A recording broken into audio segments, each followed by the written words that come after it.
Hi hello வணக்கம் and welcome to show நண்பர்களே. IPL 2025 match number 16 LSU vs MI லக்னோவில் விளையாட போகிறாங்க. அந்த மேட்ச்க்கான ப்ரிவியூ தான் இந்த வீடியோ நம்ம பார்க்க போகிறோம். ரெண்டு பேருமே LSU அண்ட் MI ரெண்டு பேருமே 1 out of 3 கேம்ஸ் தான் வின் பண்ணியிருக்காங்க. LSU கிட்ட ஒரு ஃபுல் ஸ்ட்ரென்த் பவுலிங் அட்டாக் கிடையாது. அவங்க ஸ்குவாடில் நிறைய இன்ஜுரி கன்சர்ன்ஸ் இருக்குது. ஆனாலும் அவங்களோட மீதி பவுலர்ஸ் இது வரைக்கும் நல்லாவே போட்டிருக்காங்க. டிசிக்கு அகேன்ஸ்டாக ஒரு நல்ல ஃபைட் பேக்கை காமிச்சாங்க. SRHக்கு அகேன்ஸ்டாக ரொம்பவே நல்லா போட்டாங்க. பட் போன கேமில் பஞ்சாப்க்கு அகேன்ஸ்டாக அவங்களால பெருசாக எதுவும் பண்ண முடியல. LSU கிட்ட இருக்க பவுலிங் அட்டாக்கு அவங்க போடுற விதம், அவங்க காட்டுற ஃபைட் பேக் இதெல்லாமே அப்சல்யூட்லி கமெண்டபுளாக இருக்குது. இவங்களோட பேட்டிங்குமே ரொம்ப ஸ்ட்ராங்காக இருக்குது. வைசாகன் ஹைதராபாத்தில் சூப்பராக ஆடினாங்க. நிக்கலஸ் பூரன் அவர் சம் சீரியஸ் ஃபார்மில் இருக்காரு. ஜாலியாக வந்து ஃபன் பண்ணுற மாதிரி 6-4 அடிச்சு விளாசிட்டு இருக்காரு. இன்ஃபேக்ட் இந்த லாஸ்ட் இயரில் அன்பிலீவபிள் ஃபார்மில் இருக்காரு. அவர் போகிற டோர்னமெண்ட் விளையாடுற மேட்சஸ் எல்லாத்துலேயுமே ரன்ஸாக அடிச்சு கூச்சிட்டு இருக்காரு. அதோட முக்கியம் ரொம்பவே குயிக்காக அடிச்சு கொடுத்துட்டு இருக்காரு. அண்ட் அவர் கூடவே மில்லர், மார்ஷ், பதோனி, அப்துல் சமத் இவங்க எல்லாருமே நல்லாவே கான்ட்ரிபியூட் பண்ணிட்டு இருக்காங்க. பட் இவங்களோட captain Rishabh Pant the most expensive player இந்த ஹிஸ்ட்ரி ஆஃப் IPL, அவருக்கு இன்னும் ஒரு நல்ல ஸ்டார்ட் கிடைக்கல. அவரால் ஒரு நல்ல இன்னிங்ஸ் இது வரைக்கும் ஆடி கொடுக்க முடியல. 3 கேமில் வெறும் 17 ரன்ஸ் தான் அடிச்சிருக்காரு. ஸோ அவருக்கும் ஒரு மொமெண்டம் இங்கே தேவை. அவரும் நிறைய ரன்ஸ் அடிச்சு இந்த டீமுக்கு கண்டிப்பாக கான்ட்ரிபியூட் பண்ணணும். இதுக்கு முன்னாடி வீடியோஸ்லேயே நான் சொல்லியிருந்தேன், இவங்களோட batting unit away from home ரொம்பவே டிஸ்ட்ரக்டிவ் அண்ட் டிவாஸ்டேட்டிங்காக இருப்பாங்க. பட் ஹோம் கண்டிஷன்ஸில் இவங்க கொஞ்சம் ஸ்ட்ரகிள் பண்ண வாய்ப்பு இருக்குது அப்படின்னு சொல்லியிருந்தேன். அதே மாதிரி போன கேமில் இவங்களோட பேட்டர்ஸ் கொஞ்சம் ஸ்ட்ரகிள் பண்ணாங்க, ரன் ஸ்கோர் பண்ணுறதுக்கு ஸ்ட்ரகிள் பண்ணாங்க. அது ஆல்ரெடி எக்ஸ்பெக்டட் தான். பட் சர்ப்ரைசிங்லி இவங்களோட பவுலர்ஸ் வைசாகன் ஹைதராபாத்தில் ரொம்பவே சூப்பராக போட்டாங்க. பட் இங்கே ஹோம் கண்டிஷன்ஸில் ஒரு பவுலர் ஃப்ரெண்ட்லி பிச் கொஞ்சம் 2 பேஸ்ட்டாக தான் இருந்தது. அதில் இவங்க அந்தளவுக்கு நல்லா போடலை. வெறும் 2 விக்கெட்ஸ் தான் எடுத்தாங்க. ஆப்வியஸ்லி பஞ்சாப் ரொம்பவே நல்லா விளையாண்டாங்க. LSU கம்ப்ளீட்டாக அவுட் ப்ளே பண்ணிட்டு போயிட்டாங்க. அவங்களுக்கான கடிச்சை நம்ம கொடுத்து தான் ஆகணும். பட் LSUயோட பவுலர்ஸ் அவையில் போட்டதுக்கும் இங்கே லக்னோவில் அவங்க போட்டதையும் வச்சு பார்க்குறப்போ போன கேமில் அவங்க அந்தளவுக்கு நல்லா போடலை, சுமாராக தான் போட்டிருக்காங்க. அகைன் இந்த கேமும் லக்னோவில் தான் விளையாட போகிறாங்க. ஸோ இவங்களோட பேட்டர்ஸ் இங்கே எப்படி ரன் ஸ்கோர் பண்ண போகிறாங்க, வைசாகன் ஹைதராபாத்தில் ஸ்கோர் பண்ண மாதிரியே அகைன் இங்கேயும் ஸ்கோர் பண்ண முடியுமா, அண்ட் இவங்களோட பவுலர்ஸும் ஒரு நல்ல MI சைடுக்கு அகேன்ஸ்டாக எப்படி போட போகிறாங்க அப்படின்றத பார்ப்போம். ஆகாஷ்தீப் ரெக்கவர் ஆகி டீமுக்குள்ளே வந்துட்டார். இந்த கேமுக்கு அவைலபிளாக இருக்க போகிறாரு அப்படின்னு ரிப்போர்ட்ஸ் வந்திருக்கு. ஸோ ஆகாஷ்தீப் LSUக்கு அவரோட டெபியூ பண்ணுவாரா, இவங்க பிளேயிங் லெவலில் அவர் எடுத்துகிட்டு வருவாங்களா என்னன்றதை பார்ப்போம். அண்ட் அடுத்ததாக MI ஒரு நல்ல டீம், நல்ல செட் ஆஃப் பிளேஸை வச்சிருக்காங்க. அன்ஃபார்ச்சுனேட்லி ஃபஸ்ட் 2 கேமையும் லூஸ் பண்ணாங்க. பட் போன கேம் அவங்களோட 3rd கேம் ஒரு ஹோம் கேம் KKR அகேன்ஸ்டாக ரொம்ப கிளினிக்கலாக விளையாண்டு வின் பண்ணியிருக்காங்க. 116 ரன்ஸ்க்கு அவங்களை ஆல் அவுட் பண்ணாங்க. அதுக்கப்புறம் 12 ஓவர்லேயே அதை சேஸ் பண்ணி ரொம்ப கம்ஃபர்டபுளாக அதை வின் பண்ணாங்க. அந்த வின் அவங்களுக்கு கண்டிப்பாக நிறைய கான்ஃபிடன்ஸை கொடுத்துருக்கும். MIயோட newly scouted and young players எல்லாரையும் இம்ப்ரெஸ் பண்ணிட்டு இருக்காங்க. ரொம்பவே நல்லா பர்ஃபார்ம் பண்ணிட்டு இருக்காங்க. ஃபர்ஸ்ட் கேமில் விக்னேஷ் புத்தூர் CSK அகேன்ஸ்டாக ரொம்பவே நல்லா போட்டார். தென் செகண்ட் கேமில் சத்யநாராயண ராஜு அவர் கொஞ்சம் எக்ஸ்பென்சிவாக போட்டிருந்தார் அப்படின்னாலும் ஒரு சில நல்ல ஏரியாஸில் போட்டிருக்காரு. தென் போன கேமில் அஸ்வினி குமார் அவர் ரொம்பவே நல்லா போட்டார். KKRோட மிடில் ஆர்டர் கம்ப்ளீட்லி டிஸ்மேண்டில் பண்ணிட்டாரு. நல்ல பேஸில் ரொம்பவே நல்ல ஏரியாஸில் போட்டிருக்காரு. ஸோ MI வழக்கம் போல் டேலண்டட் பிளேயர்ஸை அன்னத் பண்ணி அவங்களை க்ரூம் பண்ணி ஃபியூச்சர் ஸ்டார்ஸாக மாத்திர அவங்களோட ஜாப்பை இந்த சீசன்லையும் ரொம்பவே நல்லா பண்ணிட்டு இருக்காங்க.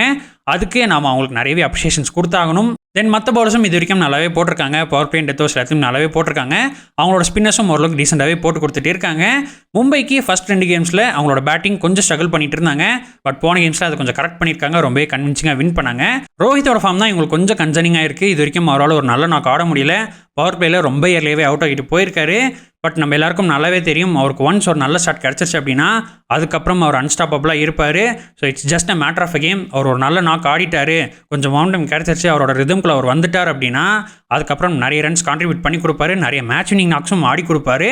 ஸோ மும்பை பொறுத்த வரைக்கும் அது ரொம்பவே நல்லது. ஓவராலாக MIக்கு பெரிய கன்சன்ஸ் எதுவும் கிடையாது. பும்ரா இன்னும் ஃபிட் ஆகலை. அவரோட கம்பேக்கும் இன்னும் ஃபர்தராக டிலே ஆயிருக்கு. அது MIயை பொறுத்த வரைக்கும் ஒரு மிகப்பெரிய செட்பேக். அதர் தன் தட் நீங்கள் ஒரு நல்ல டீமே வச்சிருக்காங்க. டீமுக்குள்ளே புதுசாக வந்த நியூ கமர்ஸும் நல்லாவே பண்ணி கொடுத்துட்டே இருக்காங்க. பர்டிகுலர்லி தீபக் சகர் அவர் நல்லாவே போட்டு கொடுத்துட்டே இருக்காரு. இவங்களோட பேட்டர்ஸ் தான் முதல் 2 கேம்ஸில் கொஞ்சம் ஸ்ட்ரகிள் பண்ணாங்க. அவங்க பெருசாக கான்ட்ரிபியூட் பண்ண முடியல. பட் போன கேம் அவங்களுக்கு நிறையவே கான்ஃபிடன்ஸை கொடுத்துருக்கும். அதே மாதிரி இங்கேயும் பாசிட்டிவாகவே ஆட பார்ப்பாங்க. போன கேம் மும்பையில் நல்ல பேட்டிங் ஃப்ரெண்ட்லி கண்டிஷன்ஸ் நல்லா ஆடினாங்க. பட் இங்கே லக்னோவில் கண்டிஷன்ஸ் கொஞ்சம் சேலஞ்சிங்காக இருக்கும். அதில் இவங்க எப்படி விளையாட போகிறாங்க, எப்படி அப்ரோச் பண்ண போகிறாங்க அப்படின்றத பார்ப்போம். ஹெட் டு ஹெட் இவங்க 2 பேரும் எப்படி பண்ணியிருக்காங்கன்னு பார்த்தோம்னா 6 மேட்சஸ் ஆடிருக்காங்க. அதில் LSU 5 மேட்சும் MI ஒரே ஒரு மேட்ச் தான் வின் பண்ணியிருக்காங்க. தென் கிரவுண்ட் கண்டிஷன்ஸ்னு பார்த்தோம்னா லக்னோ இந்த IPLலே one of the slowest surfaces, sometimes 2 பேஸ்டாகவும் இருக்கும். இங்கே இருக்க பவுண்டரிஸும் ரொம்ப பெருசு. இங்கே இருக்க பிச்சும் இந்த பெரிய பவுண்டரிஸும் பவுலர்ஸ்க்கு ரொம்ப ஹெல்ப்ஃபுல்லாக இருக்கும். பேட்ஸ்மேனுக்கு கொஞ்சம் சேலஞ்சிங்காக இருக்கும். இது ஒரு ஹை ஸ்கோரிங் வென்யூ கிடையாது. இந்த லாஸ்ட் 5 இயர்ஸில் இது வரைக்கும் ஒரே ஒரு டைம் தான் 200+ டோட்டல்ஸ் இங்கே வந்திருக்கு. நியூ பால் இங்கே கொஞ்சம் ஸ்கிட் ஆகும். அதுக்கப்புறம் பால் ஓல்ட் ஆனதுக்கப்புறம் ஸ்பின்னர்ஸ்க்கு கொஞ்சம் கிரிப் கிடைக்கும். ஸ்பின்னர்ஸ் இங்கேயும் கேமை ஸ்லோ டவுன் பண்ணுவாங்க. சேப்பாக் அண்ட் கொல்கத்தாவில் இருக்க மாதிரியே இங்கேயும் உங்களுக்கு ஒரு நல்ல ரோல் இருக்கும். ஃபாஸ்ட் பாலிங்னு பார்த்தாலுமே நல்ல ஹார்ட் லென்த் அடிக்கக்கூடிய பவுலர்ஸ், சேஞ்ச் ஆஃப் பேஸ் போடக்கூடிய பவுலர்ஸ் இங்கே கண்டிப்பாக எஃபெக்டிவாக இருப்பாங்க. அண்ட் பேட்ஸ்மேனும் இங்கே கொஞ்சம் நல்லாவே ஆடி ஆகணும். ஸ்பின்னர்ஸை நல்லா ஆடக்கூடிய பேட்ஸ்மேன் இங்கே கண்டிப்பாக சக்சீட் ஆவாங்க, நிறைய ரன் ஸ்கோர் பண்ணுவாங்க. எல்எஸ்சியோட பேட்டர்ஸ்னு பார்த்தா அவங்க எல்லாருமே ஃப்ரீ ஸ்ட்ரோக் மேக்கர்ஸ். போன கேமில் இங்கே ரன் ஸ்கோர் பண்ண அவங்க கொஞ்சம் ஸ்ட்ரகிள் பண்ணாங்க. ஸோ இந்த கேமுக்கு அவங்க எந்த மாதிரியான ஒரு பிச்சை கொடுக்க போகிறாங்க அப்படின்றத பார்க்கணும். எல்எஸ்சியோட பேட்டிங்க்கு சூட் ஆகிற மாதிரி ஒரு ஃப்ளாட்டான ட்ராக்கை கொடுப்பாங்களா, இல்லை ஒரு டிப்பிக்கல் லக்னோ பிச் ஸ்லோவா இல்லைனா 2 பேஸ்டாக இருக்க மாதிரியான ஒரு பிச்சை தான் கொடுப்பாங்களா என்னன்றதை பார்க்கணும். அண்ட் வெதர் கண்டிஷன்ஸும் எப்படி இருக்குன்னு பார்த்தோம்னா ஃபோர்காஸ்ட் ரொம்பவே நல்லா இருக்குது, ரொம்பவே கிளியராக இருக்குது. கொஞ்சம் ஹாட்டாக இருக்குது, பட் ஹியூமிடிட்டி அந்த அளவுக்கு இல்லை. ஸோ இங்கே டியூ வரதுக்கான வாய்ப்பு கொஞ்சம் கம்மி தான். அண்ட் இங்கே இந்த லாஸ்ட் 5 இயர்ஸில் ட்ரெண்டும் எப்படி போயிருக்குன்னு பார்த்தோம்னா மொத்தம் 15 மேட்சஸ் ஆடி இருக்காங்க. அதில் ஃபர்ஸ்ட் பேட்டிங் பண்ண டீம் 7 மேட்சும், சேஸ் பண்ண டீம் 8 மேட்சும் வின் பண்ணியிருக்காங்க. First innings average 26.57 at 8.41 runs per over. Second innings average 25.44 at 8.03 runs per over. Average first inning score 168. Average second inning score 151. Highest first inning score 235 for 6. KKR vs LSG in 2024. Highest second inning score 199 for 3. RR vs LSG in 2024. Highest successful சேஸும் அதுதான் 199 for 3. RR vs LSG in 2024. இது கொஞ்சம் slightly tricky surface. இங்கே பவுண்டரிஸும் பெருசு, ஆவரேஜஸில் பெரிய வித்தியாசம் கிடையாதுனாலும் still first innings average second இன்னிங்ஸை விட கொஞ்சம் பெட்டராகவே இருக்குது. அண்ட் இங்கே டியூ வரதுக்கான வாய்ப்பும் கம்மி அப்படின்னு பார்க்குறப்போ இங்கே ஃபர்ஸ்ட் பேட்டிங் ஆடுறது ஒரு நல்ல ஆப்ஷனாக இருக்கும்.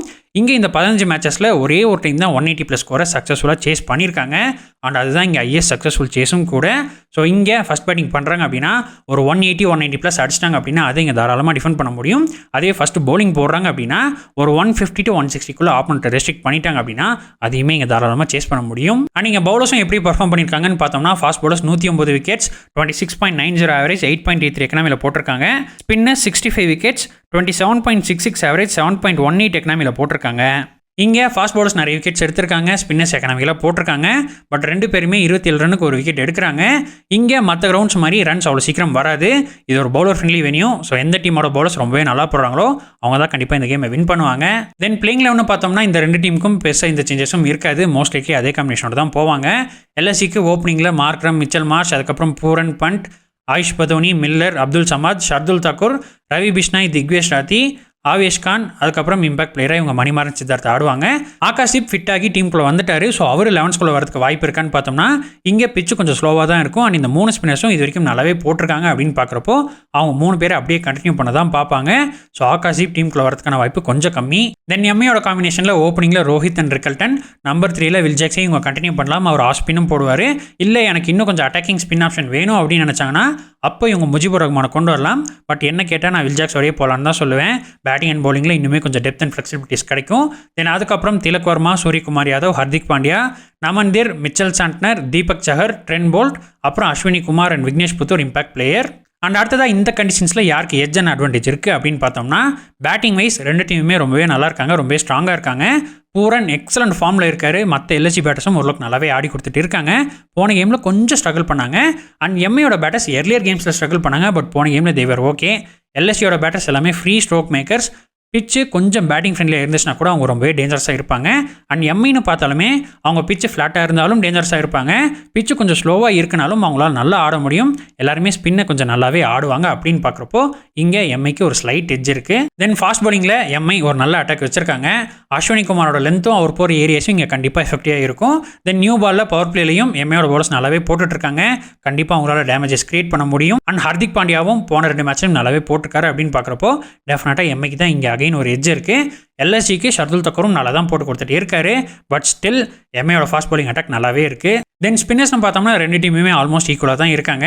எல்எஸ்சிக்கு ரவி பிஷ்னாய், திக்வேஷ் ராத்தி, மணிமாறன் சித்தார்த் இவங்க எல்லாமே நல்லா தான் போட்டு கொடுத்துட்டு இருக்காங்க. எம்ஐக்கும் சாண்ட்னர் அண்ட் விக்னேஷ் நல்லாவே போட்டு கொடுத்துட்டு இருக்காங்க. அது மட்டும் இல்லாமல் நமன்தீர், திலக் வர்மா, வில்ஜாக்ஸ் இந்த மாதிரி தேவைப்பட்ட எக்ஸ்ட்ரா ஸ்பின் ஆப்ஷன்ஸும் எம்ஐ கிட்ட இருக்குது. அவங்களும் ஓரளவுக்கு டீசெண்டாகவே போடுவாங்க. அப்படிங்கிறனால இங்கே ஸ்பின்னை பொறுத்த வரைக்கும் 2 டீமும் ஆல்மோஸ்ட் ஈக்குவலாக தான் இருக்காங்க. ஸோ ஓவராலாக பார்க்குறப்போ டெஃபினட்டாக எம்ஐக்கு தான் இங்கே எட்ஜ் இருக்குது. இந்த லக்னோ கண்டிஷன்ஸில் பெட்டராக பண்ணுறதுக்கான ரைட் பிளேஸ் அவங்ககிட்ட இருக்காங்க. And expect them to do well also. And winning percentages என்னென்னு பார்த்தோம்னா எம்ஐக்கு 52% அண்ட் எல்எஸ்ஜிக்கு 48%. எல்எஸ்ஜி இது வரைக்கும் ஒரு நல்ல ஃபைட் பேக்கை காமிச்சிருக்காங்க. அண்ட் இந்த கேம்லையும் அதே மாதிரி நல்லா ஃபைட் பண்ணி இந்த கேமை வின் பண்ணி எம்ஐக்கு அகைன்ஸ்டாக அவங்களோட டாமினன்ஸை கண்டினியூ பண்ணாலும் அதில் ஆச்சரியப்படுறதுக்கு ஒன்றுமே இல்லை. ஸோ ஆன க்ளோசிங் நோட் இந்த ரெண்டு டீமும் இந்த மேட்ச் வின் பண்ணுறதுக்கு என்ன பண்ணணும்னு பார்த்தோம்னா எல்எஸ்சி சப்போஸ் அவங்க ஃபஸ்ட் பேட்டிங் ஆடுறாங்க அப்படின்னா 190+ அடிக்கிறாங்க அப்படின்னா அதை அவங்களால டிஃபெண்ட் பண்ண முடியும். ஈவன் தோ எல்எஸ்சியோட பவுலர்ஸ் இன்எக்ஸ்பீரியன்ஸ்டாக இருந்தாலும் இங்கே டியூ வரதுக்கான வாய்ப்பு கம்மின்னு பார்க்குறப்போ டெஃபினட்டாக அவங்களால 190 இங்கே டிஃபெண்ட் பண்ண முடியும். அதே ஃபஸ்ட் bowling போடுறாங்க அப்படின்னா ஒரு 160 to 170 எம்ஐ ரெஸ்ட்ரிக்ட் பண்ணிட்டாங்க அப்படின்னா அதையுமே அவங்களால சேஸ் பண்ண முடியும். அதுவே எம்ஐன்னு பார்த்தோம்னா அவங்க ஃபஸ்ட் பேட்டிங் ஆடி 180+ அடிச்சிட்டாங்க அப்படின்னா அதை அவங்களால டிஃபெண்ட் பண்ண முடியும். அதுவே ஃபஸ்ட் bowling போடுறாங்க அப்படின்னா ஒரு 170 to 180 வரைக்குமே அவங்களால தாராளமாக இங்கே சேஸ் பண்ண முடியும். எல்எஸ்சியோட பவுலர்ஸ் கொஞ்சம் இன்எக்ஸ்பீரியன்ஸ் அப்படிங்கிறனால அவங்களுக்கு 10 ரன் எக்ஸ்ட்ராவாக நான் சொல்லியிருக்கேன். ஸோ இதுதான் இந்த ரெண்டு டீம்ஸ்க்கான கேம் பிளான். இவங்க ரெண்டு பேரும் இந்த கேமில் எப்படி பண்ணுறாங்கன்றதை பார்ப்போம். அண்ட் இதுதான் இந்த மேட்ச்க்கான ப்ரிவியூ நண்பர்களே. இந்த வீடியோ பற்றின உங்களோட கருத்துக்கள், இந்த மேட்ச்க்கான உங்களோட பிளேயிங் 11 காம்பினேஷன் ப்ரெடிக்ஷன்ஸ் இது எல்லாத்தையும் மறக்காம கமெண்ட்ஸில் சொல்லுங்கள்.